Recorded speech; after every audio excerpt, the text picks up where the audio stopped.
Hello, today I'm joined by a psychologist, entrepreneur, and radio presenter, Lee Chambers. Thanks for joining me. It's a pleasure to be with you, Dennis. Great to have you here, Lee. I already have you on one of my previous episodes in the past, but for those who are not familiar about your story, let's kick this off with you telling us your trajectory and how you ended up doing what you're doing. Yeah, so I'm Lee Chambers. I'm a business psychologist, wellbeing consultant, and I run a company called Essentialise Workplace Wellbeing.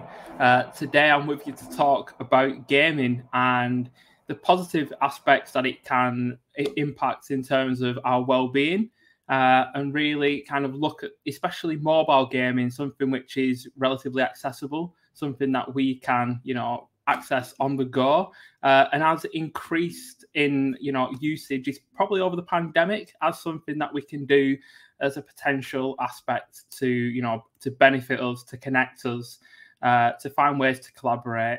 From my perspective, I've had quite a varied career, worked in a number of different industries over the years. I've worked in local government, I've worked in corporate finance, and I've worked in elite sports. I've seen psychology and wellbeing in a lot of different environments. Now technology has been brought in as a benefit, as an addition, as an enabler in those areas. But I've also run previously a video game business as well. So I'm very deeply aware of the challenges and the benefits and how they can be used to benefit human populations and people for a number of different aspects in their everyday lives. Obviously, it's a privilege to be with you today and to share some aspects of Oppo's research and some of my own considerations on the topic. Absolutely. As you rightly mentioned, Lee, we will be talking about gaming and how it affects mental health. But let's step back a bit. Let's talk about something that you have probably talked a great deal as a psychologist, because even though the lockdown has already eased down a bit, I mean, we're not wearing masks anymore. We're not legally required to wear masks anymore. And we're not even legally required to observe social distancing. But let's talk about that, the pandemic. From your knowledge, Lee, could you give us a gist how the pandemic has been affecting the mental health of people across the UK? Yeah, so from my perspective, Dennis, I've seen a variety of different things over the past 2 years. It's obviously been a start to the decade we didn't expect. It's been something which has been quite novel in dealing with it, and from my perspective, initially when it hit, it was scary because we weren't sure what to expect, but people were very resilient at the start. It was quite novel. We'd entered the spring and things were opening up, things were getting light, and despite the restrictions coming in, we thought it would probably end quite early, and a lot of people had adapted and acclimatized really quickly to how things were and been incredibly resilient and hopeful and optimistic about, being able to get through the pandemic relatively quickly and not having a significant impact on our lives.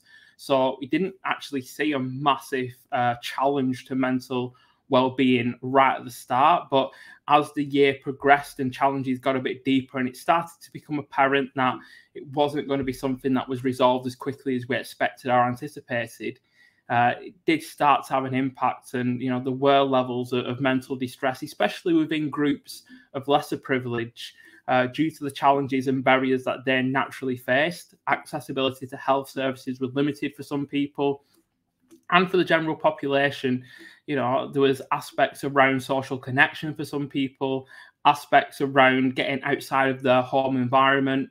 Some people struggled with having that kind of psychological separation between home, work, rest, relaxation, living.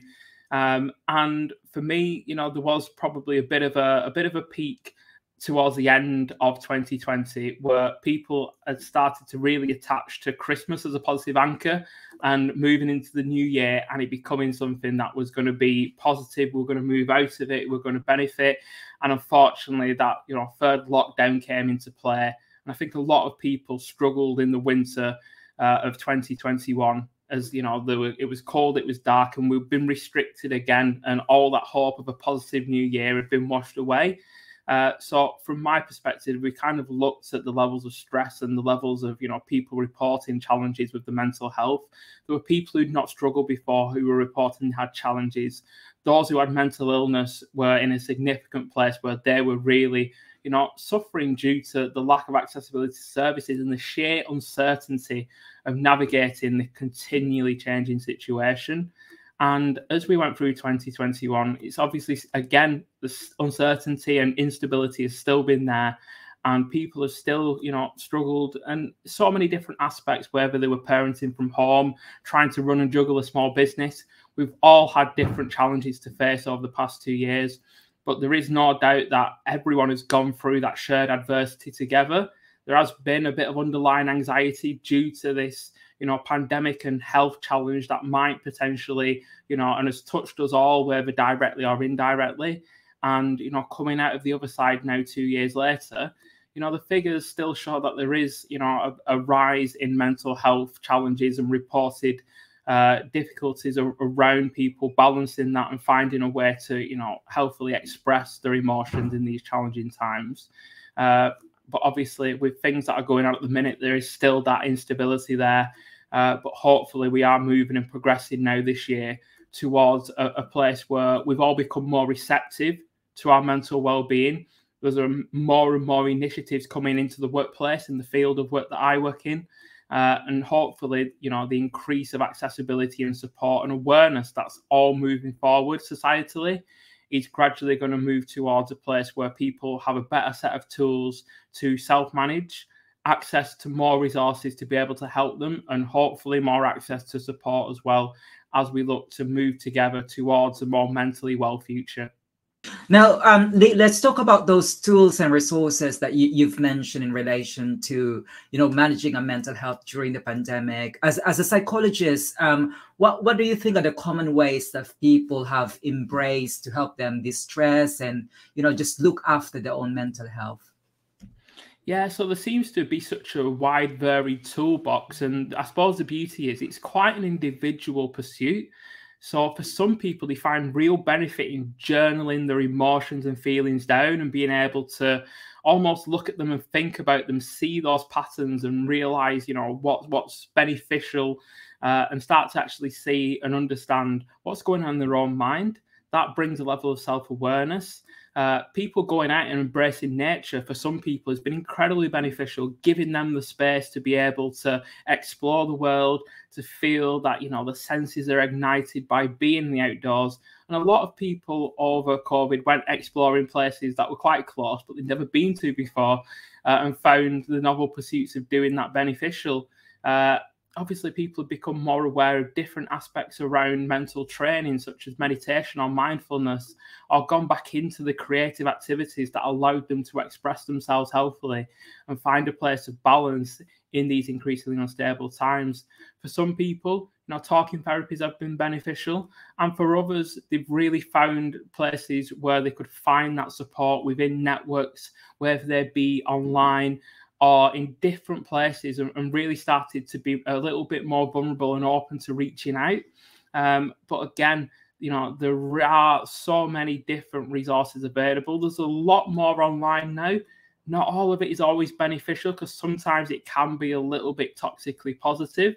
But even in what we've looked at in the research, an ability to connect with other people through gaming can be beneficial. It can foster some healthy competition. Mobile gaming especially is accessible and usually quite short in its use, allowing us to do something that's a bit creative, solve some problems, or even learn some new aspects as we, utilize a little bit of strategy or a little bit of logic. So for me, there's so many different things. And I think one of the things of the pandemic is people have started to search, explore, and experiment to find what makes me feel mentally well.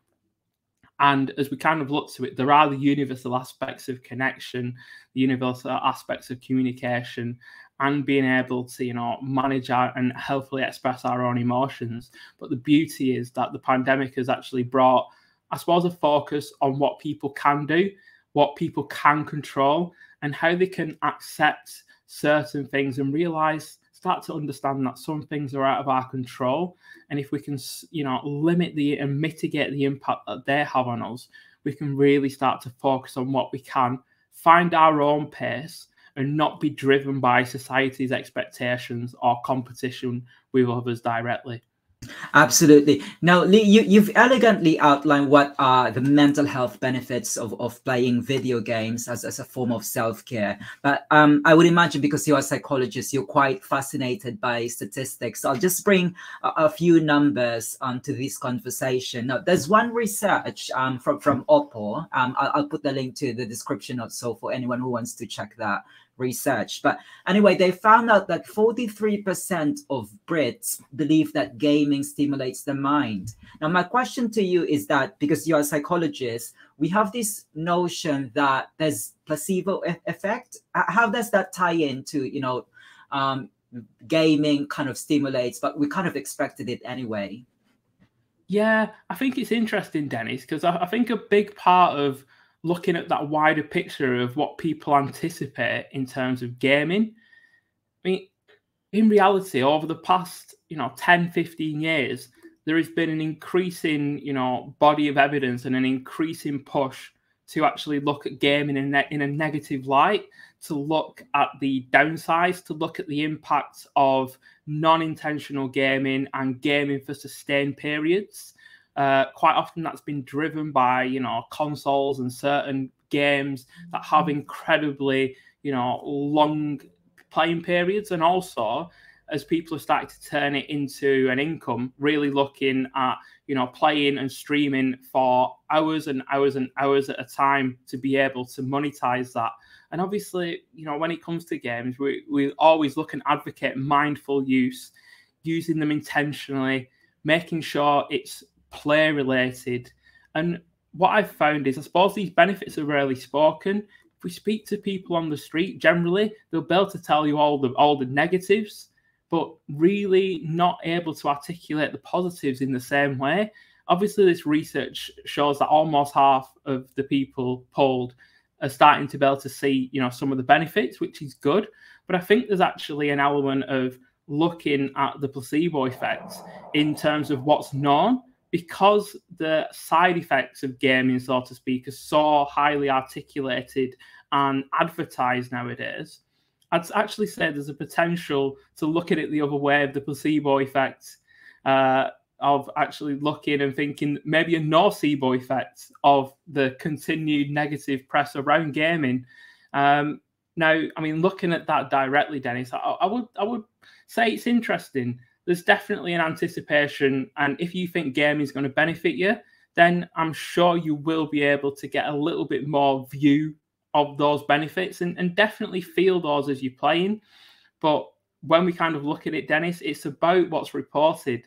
And if people are reporting that they're feeling it's a benefit, then actually, if they feel it's a benefit, then that perception actually plays a quite important role in how they actually feel and then interact with the world around them, which then, starts to ripple out some of that positivity.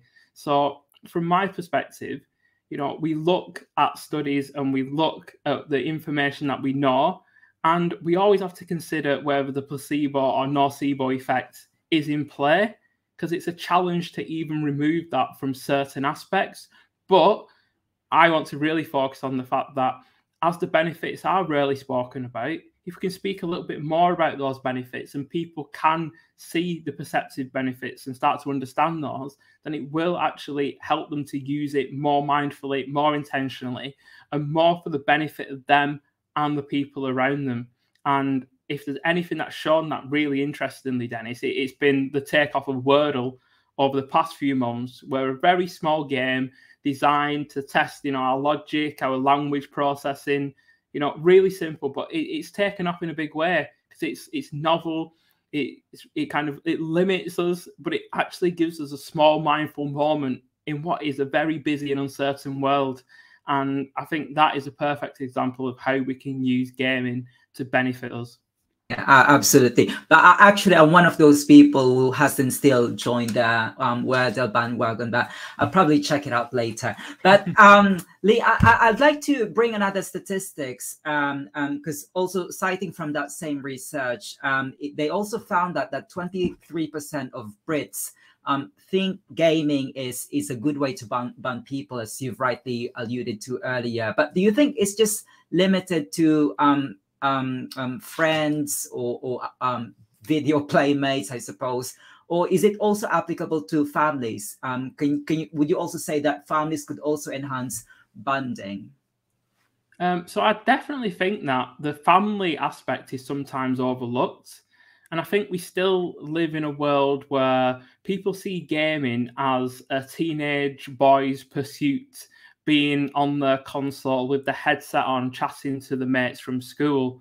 And the beauty of gaming is, as it's evolved, it's now in the hands of, the oldest generation, and it even impacts, younger children in a positive way, where it's, assisted by parents and really kind of used in a mindful and limited way.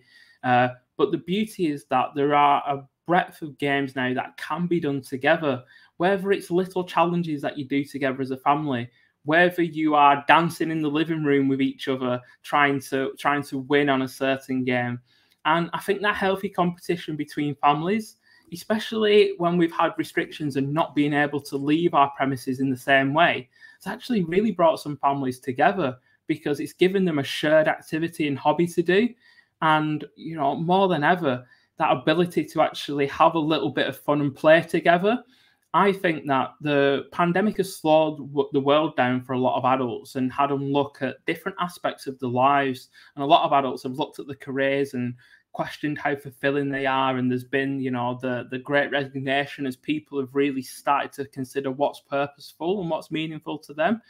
And, anecdotally, what I've seen is a lot of families starting to play little games together as a way to kind of reconnect from this, disconnected world where parents are here and children are over there. And really, it's actually brought us together and started playing between the generations. And play is such an underrated thing. We become adults and we stop playing and we stop becoming curious. And, things start to become strictly routine, and it's all about activity and not about the more kind of mindful and more relaxed utilizing our home environments. And that ability to play as well from those home environments actually creates that partition between a working environment and a home environment. All of a sudden, when you're a family and you start playing together, it feels like home. It's no longer the workplace, even if in that particular room, that's where you've had to have your home office during the pandemic when your office has been shut. So for me, yeah, we quite often look quite myopically at, young teenage boys playing with their friends across headsets. But actually, the beauty is that gaming is more accessible than we believe, and it touches everyone's life. And there is something there for everyone to be able to do.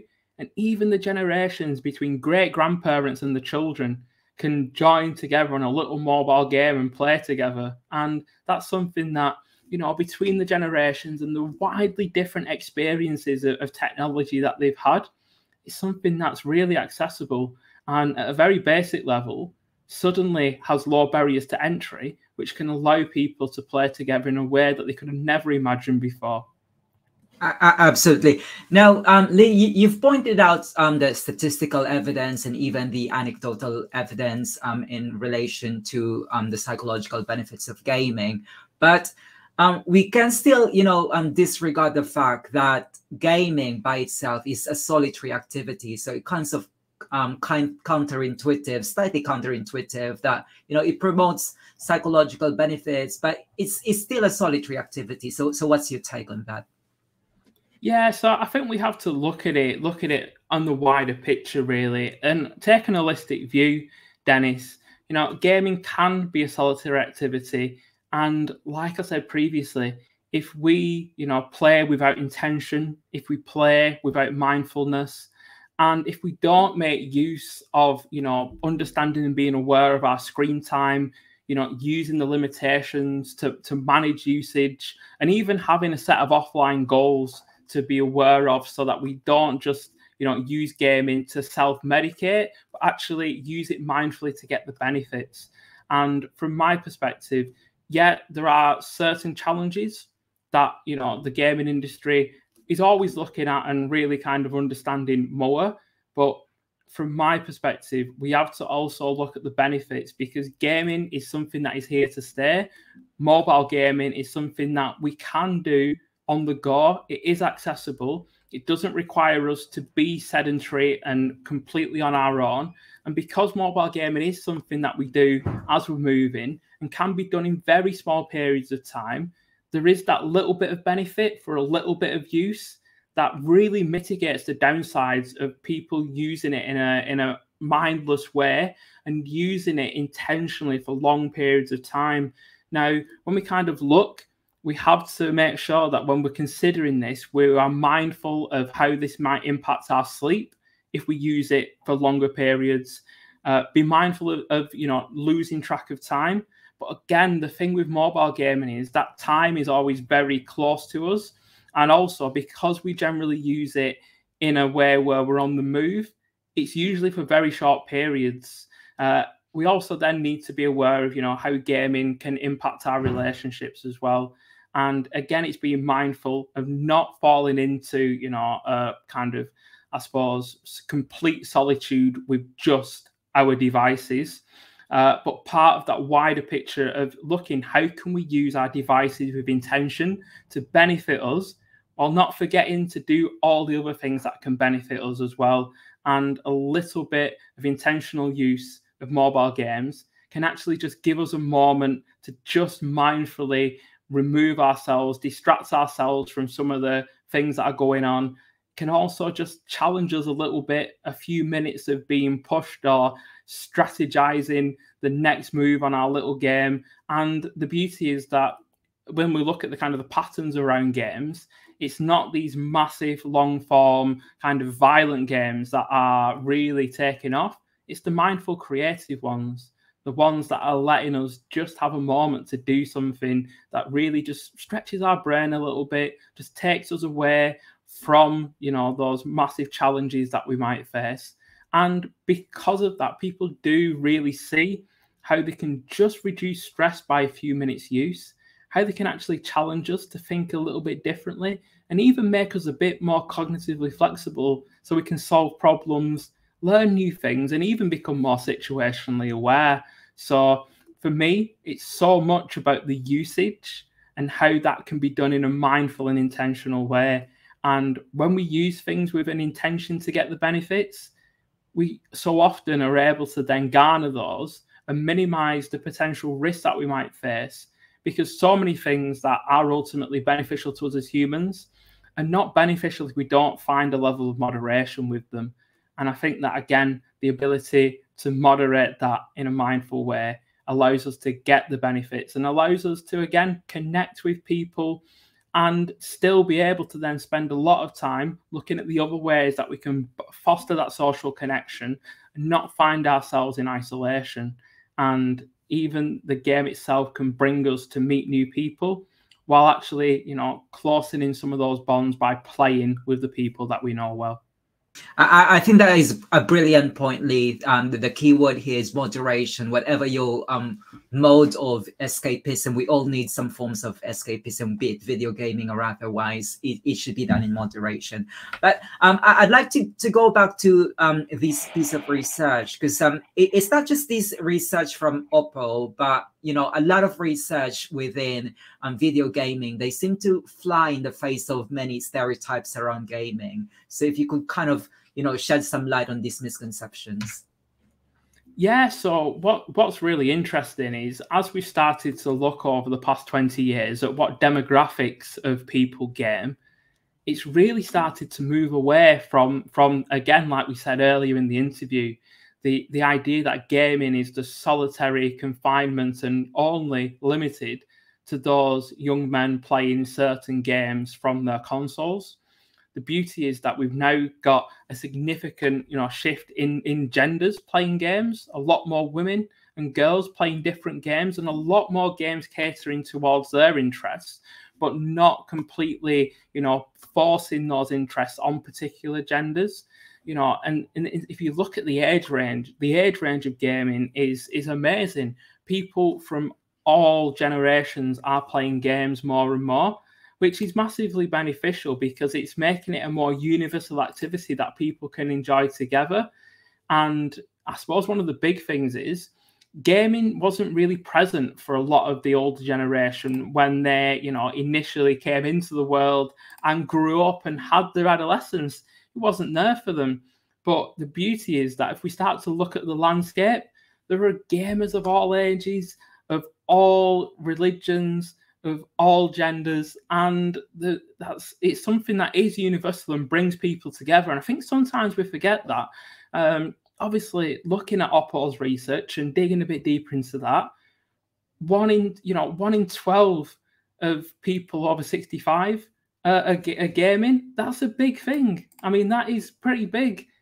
The ones who play every day, 1 in 12 of them are over 65. Now that's massive. I mean, we tend to again think it's this young person's activity, but a 12th of those playing every day are over 65. And what we've got to remember is sometimes they've moved into a period of life where they might be retired or they might be on reduced hours. And gaming, again, is a little bit of something novel they can do. It wasn't as accessible to them over years gone by when they were younger, but now they have access to it and they're enjoying the benefits. And for them, it's a way to help them adapt to technologies. It's a way for them to actually do these little games. And we all know that, they'd in previous times, 20, 25 years ago, they'd buy the paper, they'd do the crossword, they'd look at the little kind of, games that they had in the back of a newspaper. And now they can do that on a phone. It's still accessible. They can stretch themselves. They can do some Sudoku and play some chess, and that can be done on a device. And the beauty of that is to realize that gaming is not just this one-dimensional teenage pursuit, but actually it's enjoyed and embraced by a whole variety of people. And more than ever, it's something that has become part of our lives. And if we can use it to our benefit, it benefits across the generations and genders.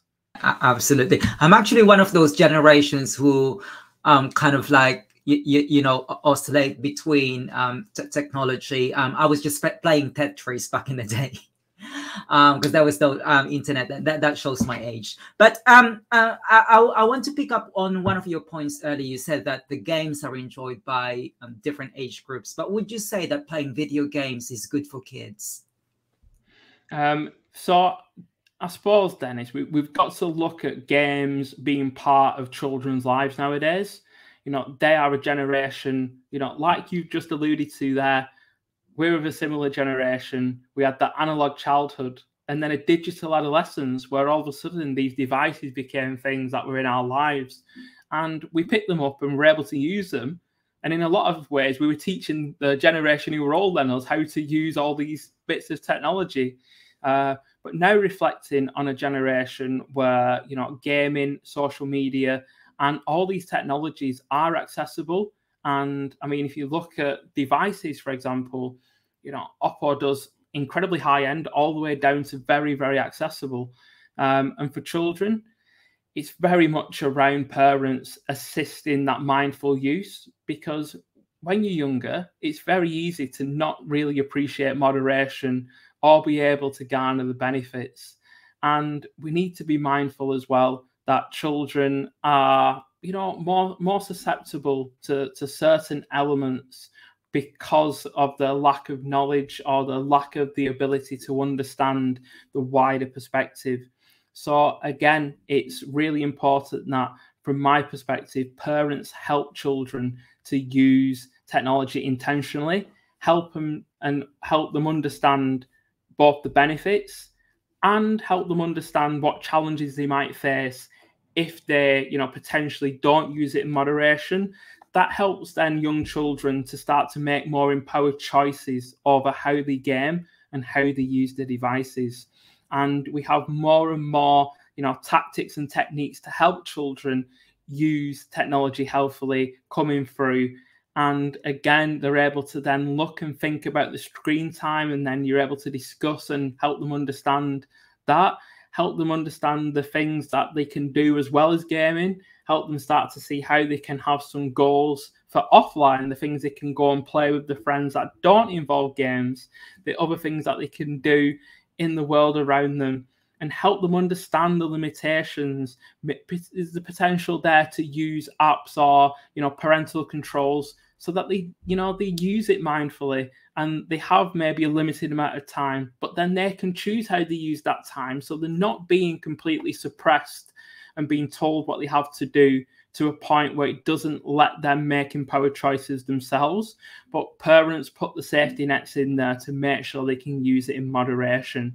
And because it is a significant part of our lives now, I think there's an argument to say we have to help children to become masters of the technology rather than let the technology master our children. And that does require parents to be mindful and help children to make those empowered choices, and really, help children start to see how they can use it for the benefit and how they can use that moderation and start to take authority of that for themselves. So when they become adults, they can then both teach that to their own children and still continue to use it intentionally, in moderation and mindfully, but continue as well as adults to also play and get some of those benefits too.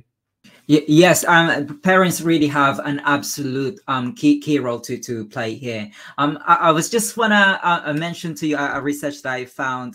It was basically carried out in 2019, and they found that half of the children cannot identify stinging nettles, and the researchers attribute that to the fact that most of the kids spend their life indoors and obviously playing video games and spending time on the internet. But as you've rightly mentioned earlier, it's all about doing this in moderation and, teaching kids how to engage in physical activity. But I'd like to move on to another statistics, Lee, because it was revealed on this piece of research that 47% voted smartphones as the most popular way to game, according to this research. But what does this tell us about the way our leisure time has evolved? It's all about smartphones now, isn't it? Yeah, so I think there's a big shift in an ability to play in bite-sized chunks and an ability to play on the move. And in those little moments in between doing the more serious things, something that allows us to just do something that isn't so serious, is a little bit of play, I think is really, started to push forward and really gain traction. Now we do have, an ability to have more access to these devices. A house might have a PC, a console, but most adults across the developed world and now across the whole planet have got access to some form of mobile technology. And with that comes the opportunity to play in your pocket. And that's something that we all know, even back to 20 years ago, little handheld consoles that we could use. We now have all that power in our smartphone. And obviously that comes and means that we do have access pretty much 24/7 to it, which does, again, increase that need for moderation and consideration. But it's allowed people who wouldn't normally sit there and, jump on a console to actually embrace gaming in their own way, in their own fashion. They're able to go onto, the App Store or the Google Play or wherever they get the additional games for their device from, and pick from thousands and thousands of little things that they can then take ownership of, put on their device and play at their own leisure. Now, that accessibility, it's empowering. People will embrace that because it does give them the ability to express themselves, to choose the little type of game that they want to play. And because of that, it removes this idea that we have to be completely stationary or it has to be tied to a specific brand or a specific type of console. And it also then when it becomes something that is played through a mobile, it removes some of the stereotypes and some of the perceptions of what gaming actually is, and opens it up for the greater population. So as we kind of look to the future, we're kind of looking more and more at augmented reality, you know, VR platforms. And there are going to be things that we can do for our mobile phones that allow people to access gaming in a whole different way, whether on the move or not on the move. And, you know, these little bits of technology that we carry around with us that, you know, initially started as a way for communication, they still have that in a number of different ways. But now we have the ability to engage in a little bit of play in our lives. And I do see things moving forward, and the ability to play these games as a little part of our routine in our life is going to be something that's increasingly important. But we still do need to, again, use it in moderation and find those times of solitude and disconnection where we do feel a little bit bored, and we do have the ability to just disconnect our brains and just let ourselves be for a little bit. But the beauty is, our phone is something we can turn off, we can remove it from ourselves. It's a small device, and the ability to disconnect in that way is easily possible because of how accessible and portable it is. Now, aside from gaming, how else is tech converging with wellness to benefit people? Yeah, so it's a discussion that I suppose I'm really deeply involved in myself as a workplace wellbeing business, because there are an increasing amount of technology-based solutions. Now, from my perspective, a lot of the work that we do as a practitioner-led business that's really focusing on that human aspect, we're looking at tech as an enabler and tech for good rather than tech for detriment, and tech being the answer to every solution. Now, where it's coming together is technology, AI can be used to real benefit. It can notice people's behaviors, people's expressions. It can be used as a way to, you know, signal in an early intervention way for people who are struggling. It can help and nudge people towards beneficial behaviors. It can be used to get an element of data to understand where people are currently at. And it's about finding ways to basically fuse together tech's benefits of being able to, you know, pick up things more quickly, of being able to see trends and patterns, alongside the human aspect of being able to deliver interventions where they're needed, to continue to be able to educate and support people. And if we kind of look at tech as an enabler and something that runs alongside the great work that people do, we can combine those together to really create an empowered future for people's health, where they're able to get the data and then be able to utilize that through the help of people and assistance. Also be able to help them to kind of educate themselves around aspects, and using tech as a small way of helping them to do that. And more than ever, when we look at the aspects around biotechnology and people being able to track things so they can become more empowered and see the difference that things make, when we start to look at virtual reality and how that can help people to play out certain aspects and start to consider different environments and how they might impact them, and actually start to look about how technology can be used as a benefit, as an add-on, as an addition to great wellbeing services that are delivered by people. So it's so much around shaping tech and looking at where tech provides opportunity, but also looking about how tech might take opportunity away, such as how it might potentially take away someone's social, physical interaction by shortening a process.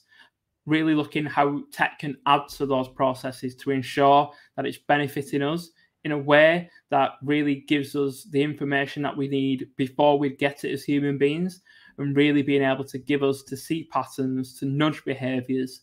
And more than ever, it's a massive part of our world, and it can be used for such benefit. It just, again, has to be used mindfully and in moderation. Yes, you mentioned about how gaming has been embraced by a lot of generation, and you also mentioned about the effects of technology. But You know, technology has completely taken over our lives. So, well, I suppose what I'm trying to ask is that how can we maintain a healthy balance between the two, technology and personal lifestyle?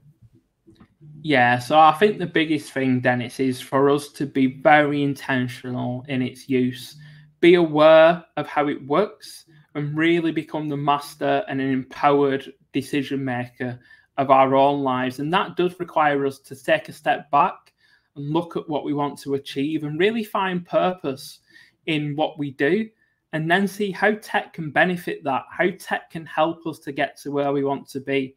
And really, so much of the work that I do, and even the work that has been done by a variety of companies over the past few years, is really looking at those empowered choices and decisions that people can make.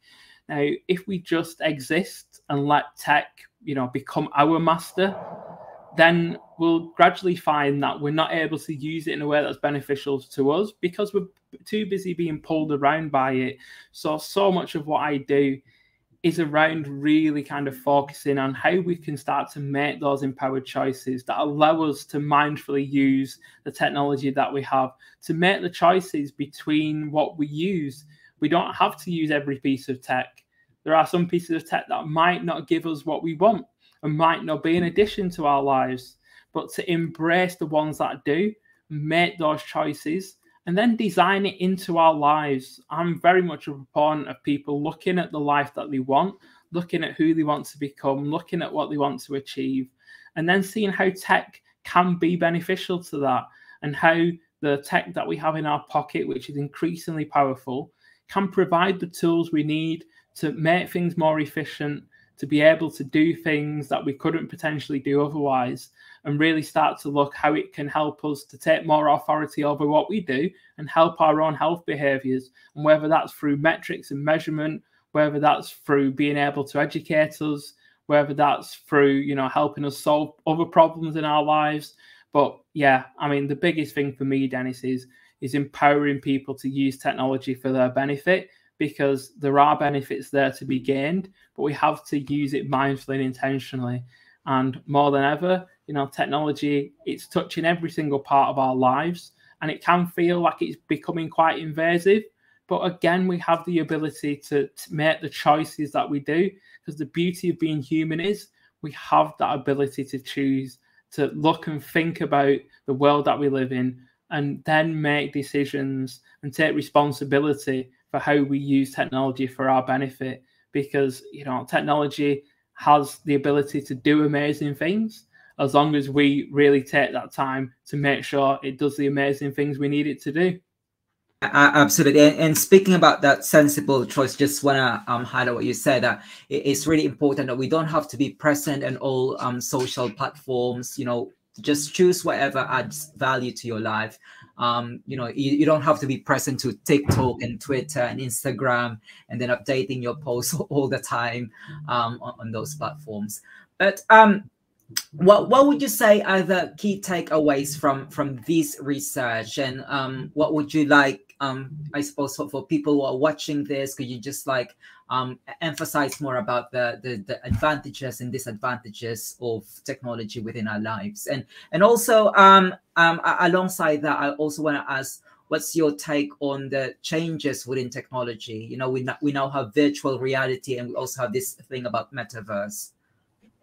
Yeah. Well, I mean, what I want to say, Dennis, is that we all have the ability to really look at how we use technology and look at the benefits, because we do live in a world where we naturally lean towards the negatives and have a bit of a negative bias towards looking at the challenges. And again, most of what we consume now is something that we can look at, and how deep do we dig into to really see where that's coming from and the sources and such. The big thing for me is, gaming as on mobile devices, that's evolving in itself. And, people are playing more mindful, creative games than ever. And that really shows where mobile gaming is at. People are looking for creative expression. They're looking for things that are accessible. They're looking for things that help them to concentrate on something else, a little bit of distraction, a little bit of challenge, and just that little bit of, you know, almost putting them in a place where they have to grow and solve problems. And it's going to be something that enables education in the future. All of a sudden in our pocket, we've got access to some of the world's greatest and brightest minds.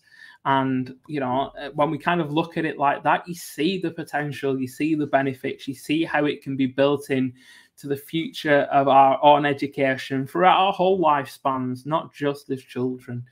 But the biggest thing is to really take a step back and use it with intention, use it mindfully, be aware of moderation and all the tools that we have to be able to do that should we need it, and really start to think about gaming as play, because play is something that we just don't do enough of. We become adults and become so serious, and a little bit of play, bringing families together, a little bit of play just to help us disconnect, a little bit of play to have that little bit of escapism.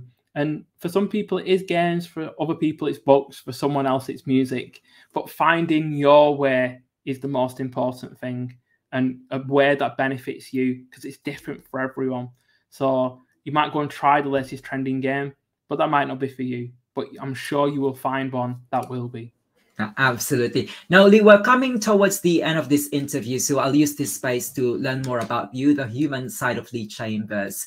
So we talked about earlier about gaming, but this is more about you. What would you say are the highlights of your career so far? So I suppose, Dennis, the highlight of my career, one of the big ones is recently being nominated to become a trustee of a charity. Now, I have had, you know, a number of positive things happen over my career, but being entrusted with a charity for me is something that really kind of resonates. A lot of the work I do is around social impact, is around making a difference to people's health and addressing inequalities. So that's a real highlight for me. And, you know, even setting up this business, I've been through some significant challenges myself. I've struggled with my own mental health when I was younger. I lost the ability to walk in 2014, and it took me a year to learn to walk again. I've had some challenges and I've been up and down over the years, but I now feel in a place where I've been able to use the lessons from the things that have gone well in my life and the times when I've faced significant adversity to really be able to help other people. And yeah, the more I start to think about what I've managed to achieve, last year I won the Great British Entrepreneur Awards, and that was again a big part of recognition for the work that I do. But you know, more than anything, Dennis, it's not my career highlights, to be honest. It's my children, and I have two children, 9 and 7, a son and a daughter, and they are my board. They're my guide. They're the people who are constantly curious. They ask me so many questions. I learn so much from them, and for me, you know, that's more important than any of my career highlights. Is feeling like a valued father and trying to help them navigate the world as children, because it is a very challenging world at the minute. Absolutely. And Lee, is there a particular individual who has the greatest influence to your work, or a book perhaps? So I think a big influence on me, Dennis, and really starting to look at how people achieve and how people utilize effort. I think Angela Duckworth's work, especially on grit and perseverance, I'd recommend everyone take a look at that and realize how effort counts twice, and how we use and apply our talents and effort to build skills, and then use our skills and again apply more effort for it to become achievement and add value to the world.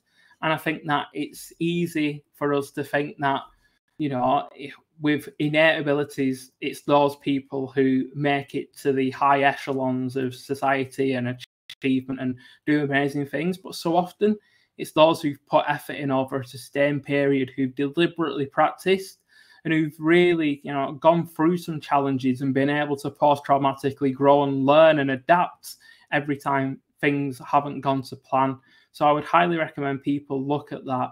And, you know, there are so many interesting studies, books, and people that I've heard speak, but that's one that really sticks with me, because I wouldn't say I'm the most talented person in the world, but I've definitely put a lot of effort in, and I feel that, you know, that's been reciprocated, and I feel that, you know, that determined effort with clear strategy and direction has created momentum in my life.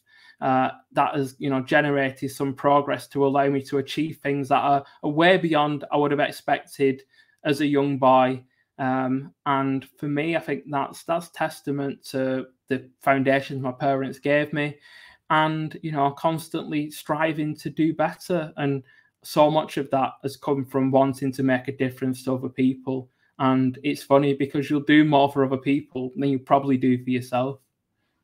Absolutely. And Angela Duckworth is such a lovely speaker, and I've seen her TED talk. She's really motivating people to, you know, to develop grit and to, you know, capitalize resilience.